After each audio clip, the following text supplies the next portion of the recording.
Welcome to another episode of Exercise Matters with me, Randall Cooper. And me, Mick Hughes. Support for today's episode comes from Premax Performance Skincare.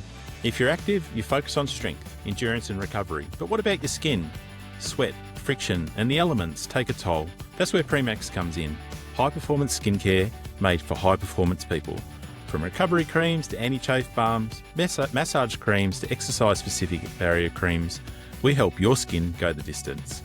Keep your skin as fit as your body with Premax. Available now at premax.co. And support for today's episode also comes from Learn.Physio. Health professionals, are you staying ahead of the game? Learn.Physio brings you cutting-edge education from world-class experts in sports and musculoskeletal medicine. Online courses, hands-on practicals and expert resources, all backed by the latest evidence and designed to fit into your busy schedule. To be your best, learn from the best. Get started today at Learn.Physio. Well, another episode, mate. Mick. Good morning. Yeah, welcome along. Welcome along to this one. How are you this week? Mate, I'm good.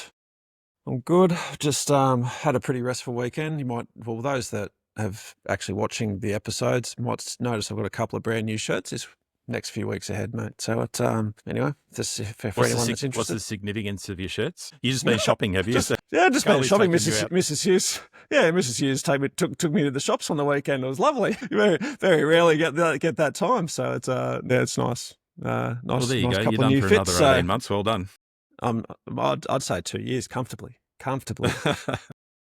I've got a few on rotation, and that's about it, mate. Yeah. How about you, mate? How you feeling? Yeah, I'm feeling good. Last week I was a bit sore from doing all that painting work, but I've had a quieter weekend, so Good. I'm feeling better for it. Today I want to talk about what are we talking about today? We're talking about AI training programs, and this has been an area that I've been fascinated in and thought about quite a bit over the last couple of years.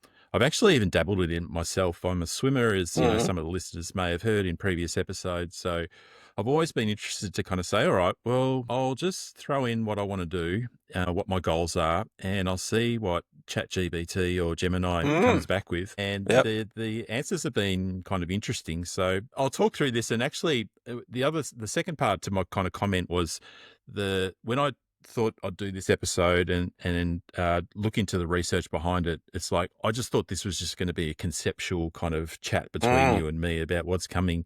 There'll be no research out there. That's just too early. There's plenty. Yep. A lot of the studies, there's a lot of studies that have been done, but a lot of them are very small. They're all pilot kind of programs. I think Interesting. There's a few themes that will come through as we chat through the next 25 minutes or so. But what about your experience, Mick? Have you dabbled in this, like with your own exercise program? Have you thrown that into generative AI and seen what it comes back with? No, not me personally. I did one for AI program for Carly, my wife, and she hated it. She gets me to write her gym programs, and the first program was a nice, 8-week block of, good, thoughtful Mick Hughes, a physio hat on, exercise science hat on. I did it, from the deep, dark places of my brain. She just one day said, "I'm sick of your current program and need something new." And I had a bit on my plate that night, so I just chucked it into Chat GPT and wrote, basically punched out a program, and I emailed it to her and said, "All right, here's your program for the next 6 weeks." And she didn't like it. She didn't like it. It was even worse than yours, is that right? It was worse than mine.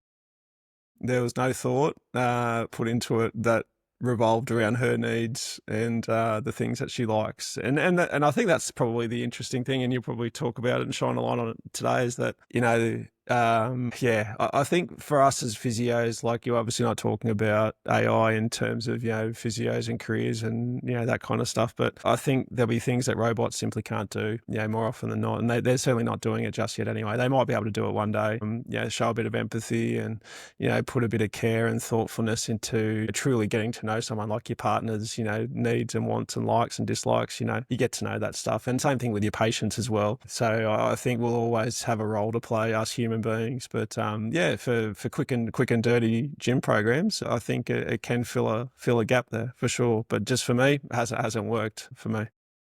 And when ChatGPT spun out the Carly's program, did you read it? And if you did, what were your thoughts? Yeah, I read it. It's like, okay, well, this is all different to the last program because I did say, look, this is the current program, this is the next program. Well, this is what she had been doing. Like, give me something new, and yeah, she didn't particularly like most of the new things I had on offer. So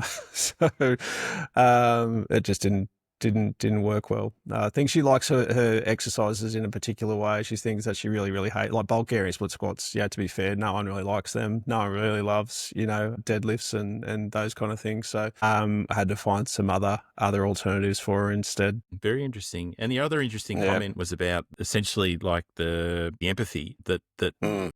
is kind of not in these programs. And in part of like my background kind of research, you know what it's like when you're researching these things, sometimes you go down tangents that you didn't expect to. But one of the thoughts that I had was that what jobs are going to be least likely to be replaced by AI? Mm. So I researched this both on and off AI, and it kind of came through with the same results. And basically, Mm. almost the top 10 professions were all healthcare professionals, including Yeah, right. physical therapists, and believe it or not, even personal trainers and or exercise physiologists. And the Yeah, reason right. being is that empathy is not cannot be replaced, and nuance. And this is something that I'll talk about in this episodes as well. And this is exactly what happened with you and Carly, is that it Mm. seems to be very good at just kind of creating a generic stock standard program. But when it comes to being able to nurture and listen to true individual needs, Mm. understand medical history, the nuance in people's psyche, and all those things, AI is just not there yet. Yep. So Yep. anyway, Yep. I may as well just wrap it up now and Yeah. give everyone an early day off. What about you? Let's And talk what through. was? Yeah. No, you go. You go. I was only going to probably just go on a longer tangent. I was going to find out more about your training, but maybe you can wrap that up at the end and tell us a bit more about that. But otherwise, we'll All be right, here for an hour. I'll bookend it with my own experience again. But let's talk about. There's a few themes that I want to talk about. The first is that, and there's a few different parts of AI, and up until now we've spoken about generative large language models, ChatGPT, that type of thing. But AI has also been used quite a bit in like exercise apps, and what they've found is that the chatbots that talk to you Mm. about both diet and also exercise have had an influence on people's activity and also what they're eating. There's a study that was published by Singh and colleagues in 2023. It's in Digital Medicine if you want to look it up. This is a systematic review and also meta-analysis of 19 studies. And they reviewed the use of chatbots to promote health behavior change. So most of these chatbots were focused on increasing physical activity, but some also targeted diet and sleep as well. And what they found in this review was that these chatbots to some extent worked. They worked in total physical activity. So the chatbots actually made people do more activity than what they used to. The Yeah. chatbots that focused on step counts actually improved, or increased, I should say, the amount of daily steps that people had as well. And it also improved moderate to vigorous physical activity. What they found was that the chatbots that were SMS based, that sent you like a text message, versus Yeah. the little talking heads that kind of talk to you, worked better. Yeah. So text message kind of reminders Yeah. Right. were better than voice activated assistants. They also found that fruit and vegetable intake was improved, and that sleep duration and quality was also improved by the use of these chatbots as well. So Interesting. it's interesting, I think, that from an adherence point of view, and to stick to your program, that regular kind of nagging voice, for a better expression, Yes. definitely works. And I think for you and me, Mick, when it comes Mm. to like our patients and getting people to adhere to their exercise or rehab programs, part of the issue that we all face is when you see, people come back after 2 weeks or whatever, and you go, "Have you Yeah. done your program?" It's like, I could have been a bit better. Yeah. Some people are great, but Yeah. a lot of Yeah. people you Yeah. really have to kind of crack the whip. And I just wonder whether it could be a beautiful adjunct for everyone, whether you're a fitness or a health professional, to use this type of AI technology to improve adherence and improve outcomes as well. Yeah. So these are different, like to like your phone giving you a nudge, like every I don't know, half an hour, my watch is telling me to stand up and go for a walk around. These is a completely different software program. Is this something experimental, or is this some commercial product that's already available on the market that people can look at, or is it not really clear in what was? Yeah, well, again, this is a review, so there's a number of programs and a number of studies that have done. I have to be honest here and put my hand up, is that I'm not familiar with most or all of the programs that were mentioned in the paper. Yeah. And some of the programs that are worked are definitely on the health benefit side of it. When I mean that, Yeah. these are not performance-led kind of programs for people who are Yeah. doing Ironman. These are generally people who may be overweight and just wanting to kind of get off the couch and get a bit fitter for better Yeah. expression. So for those people, it definitely seems to be working. That's great. And from a, like, you put my physio hat on for a second, and it's just one of those things that if you've got that, I know for myself, I will email my patients fairly consistently. Not to the point where I'm asking them to email me, their exercise programs or their adherences. If you're that kind of person that has got around someone that's a bit slack, and they've got these goals, and you're sending them regular reminders, or you're texting them to say, "How's your program going?" to sort of give them a nudge, like this kind of stuff, can just take away the burden of you and your workload and your headspace, because it's kind of like set and forget, and get these people to take a bit more ownership over their programming. This kind of stuff, if it evolves, like we got other, you know, uh, exercise-based platforms out there. Vold have got a great sort of platform. There's obviously PhysioTrack and all sorts of other different kind of groups out there. I'm sure that if they already don't have these kind of nudging systems in place, I'm sure it's only just a matter of time before this kind of stuff becomes more common. Yeah, I agree.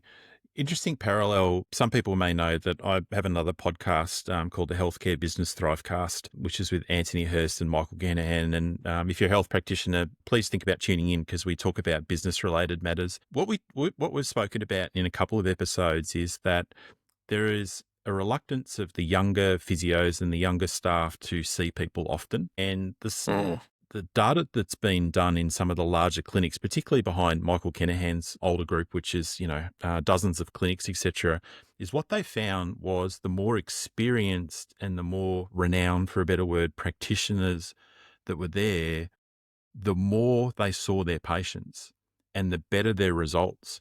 So there was a direct correlation between basically how often you saw someone and their outcome. And I think that this kind of holds true to that, because the more you continue to talk to somebody about their program, about their results, about how they're going, starting to make small changes here and there, the better it is for everyone. And I think that I've got another component about kind of talking about some of the nuance and whatever in another paper, but essentially where we're going to land here is that for exercise and health professionals and people who are doing program, this AI stuff, if you think about it as a co-pilot and an augmentation to human-led advice, then it can work really well for you. Whereas if you're just kind of picking an exercise program off the shelf, like you did with Carly, and just saying, there you go, get started with it, then it doesn't tend to work so well right at the moment. Yep. Yeah, agree. It's the same with anything. Like you can use, any of these AI systems to get an answer for something, and more often than not, it's going to give you a rubbish answer. But you give it a bit more detail, you give it a particular prompt, and you give it a little bit more of a personal touch and feel, then you're going to obviously get a better response. It's the same thing with our patients. We need to make it a little bit more personal if we're going to use it to our advantage. And obviously with exercise adherence, and those results are quite impressive. From like a general population point of view, to get people up and moving, and even improving their diet and their healthy eating. That was a really fascinating finding. Yeah. Right. Let's move on to the second study. This is a study by Hughes and colleagues published this year in 2025 in Applied Sciences. So this is a systematic literature review of 10 studies, and they reviewed the use of generative AI to create or assist with an exercise or a training prescription program. So they use ChatGPT 3.5, and then it went ahead to 4. They also use Bard, which has obviously moved on to Gemini now as part of the Google thing. So the review targeted healthy adults, general fitness users, actually some rehabilitation contexts as well. And what they found was that the most AI generated programs aligned pretty well with general exercise principles. So they included warm-ups, they balanced out kind of cardio and resistance training as part of it program pretty nicely. It was pretty good at getting frequency, intensity, time and type guidelines under what's kind of normal. And interestingly, the ChatGPT model outperformed the earlier models as well. So AI is getting better, as we all know, getting in better. everything as time ticks on. So ChatGPT was better than 3.5. However, the plans lacked personalisation. And the thing that they lacked was that there was no questions from AI or no digging into medical history. There was no discussion with AI about goals, and there was no discussion about training status. And this is my experience from my swimming stuff as well, is that if AI will do what you ask it to do, and if you put in a 1-sentence prompt saying, I would like to swim faster and I'd like you to give me a program because I swim 4 days a week, it will just do it. It won't come back and have a conversation with you like a human would. It will just spit something out. It also, these programs in this study, and it also lack progressive adaptation or real-time adjustments. So once the program was set, there's no interaction between AI and yourself unless you're very descriptive with it. So there was, whether it came to equipment access or injury considerations, this was not something that was kind of done either.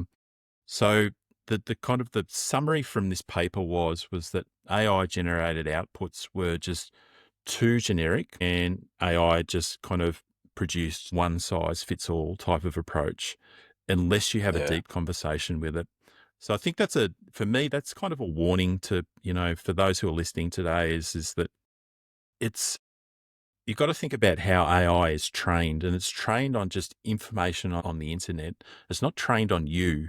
And that's where I think that, if you put in generic prompts, you'll get generic answers. And unless you have the knowledge and the understanding of being able to write the right questions to AI and ask it what you need from it, then I think you'll get a program that's not really well suited for you. So it's an interesting paper. Yep. And again, this is published this year. So people are obviously looking into it, which I think is really encouraging. Yeah, it is fascinating. And I like how it's certainly, I think it's giving us some good food for thought, and often it sounds like it sets good frameworks for a better use of the word, like to get people started.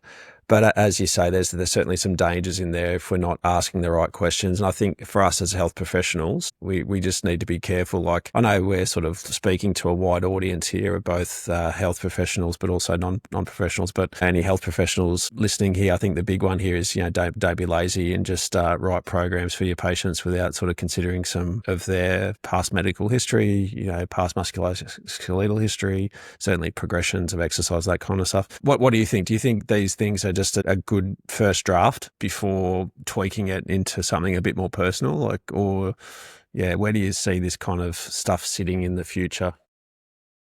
I see it maybe as the other way around, and this is what I've done for myself as well, because I swim, but I also kind of do weights a few times a week, and got a walking program, do a few other things as well. And I'll structure up my own program I'll ask myself my own questions. Mm-hmm. And then I'll basically put together my own program, put it in a spreadsheet, how often I'm going to do it, all this kind of stuff. Then I'll put in some of my medical history and what my goals are. So all those questions that AI doesn't usually ask, I will put that in, and then I will put it into AI and I'll ask it for feedback. And I found it works really nicely because at that point, because it's got higher quality personal information about me, what my program is, what my training status has been, all those things that were missing in, suggested in that previous study, I will volunteer to AI, and I find it's a wonderful co-pilot. So it will say, that's interesting. Have you thought about maybe changing this frequency of this exercise and doing it a different way? If you're looking to improve your VO2 max, you could consider doing this session rather than the one that you've got in your program. And it's almost like an educated colleague where you're having a conversation with it, as opposed to just spitting out like a program and buying one off the shelf. And I've found that really useful in my own personal journey. As far as for those who are professionals, either exercise or health professionals, same thing. I think that that's Yeah. where the power lies. I think that the first interaction needs to be one of which is human to human. Yes. Put together your program, check it against what AI has to say, work with it, and then maybe adapt it after that. What about you, Mick? Yeah, no, that's really, really interesting insight, because I think I've always I've started to worry about AI and how people are starting to become reliant on it. I know it's not exactly 100% widely adopted, worldwide, but I do wonder and I worry about how people will stop sort of using their own clinical reasoning as time goes on. They'll kind of just go searching through AI. They'll even get to a point where they're putting in prompts and whatnot. I like your method of how you're doing it, where you actually are using your own clinical nous and some clinical reasoning, and you're putting it in and reverse engineering it. So, you're kind of giving that kind of, this is what I'm doing now, sort of give me some really constructive feedback. I think that's even outside of just gym programming and exercise. I think that's kind of like how we can and should be using it, sort of the co-pilot, as you say. Yeah, I think that's brilliant. I want to move on to another study. This one is Zaleski, that was published in JMIR Medical Education last year, 2024. And this is kind of a similar type of study, but this is just a one-off. This is not a review. And they evaluated the quality of exercise recommendations produced by large language models like ChatGPT. And what they gave it 26 hypothetical patient profiles. So these patient profiles range from a sedentary adult to an older adult with hypertension to an athlete with a knee injury, which will interest you and me, Mick.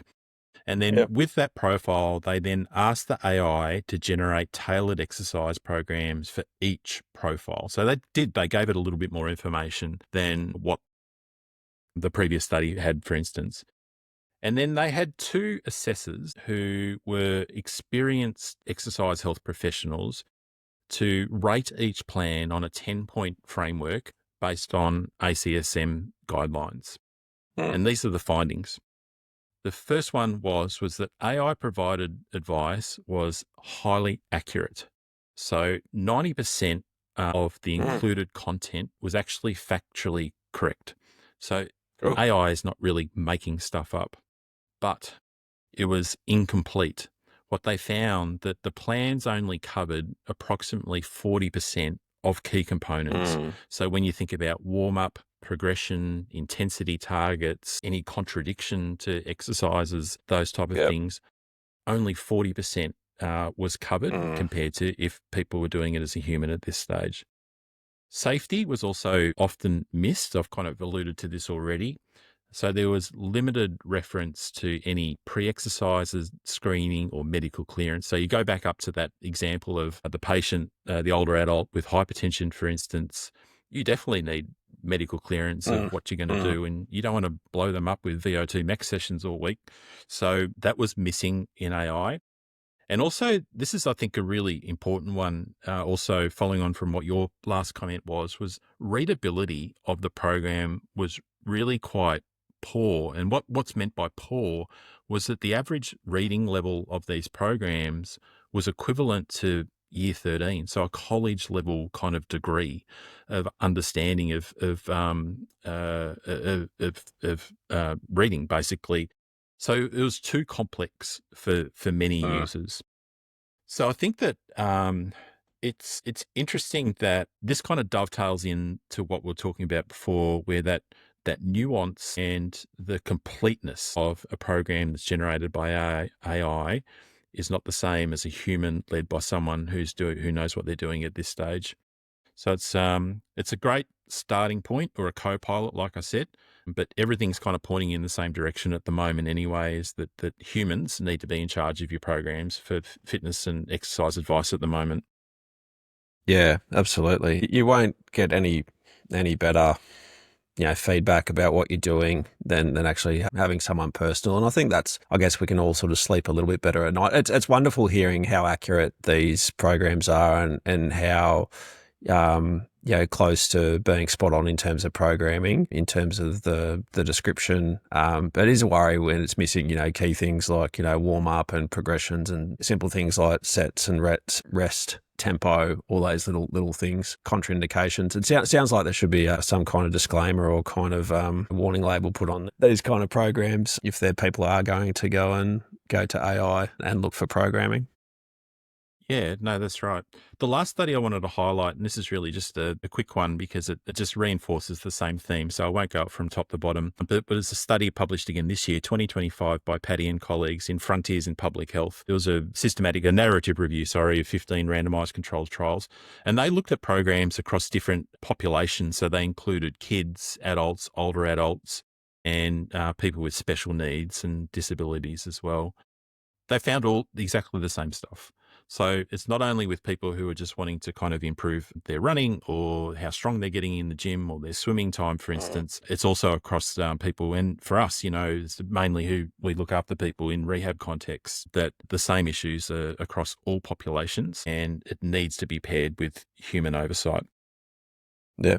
Interesting. It's. I wonder if we talked about this last week off air. Was that when you use manners, when you're using your AI prompts, asking Chat or Google Gemini to come up with a program, please, and then thanking it at the end. I wonder if that gives you more accurate programming. There was some commentary that when you use manners and you talk to AI like a regular human being, you got a 40% better response than that.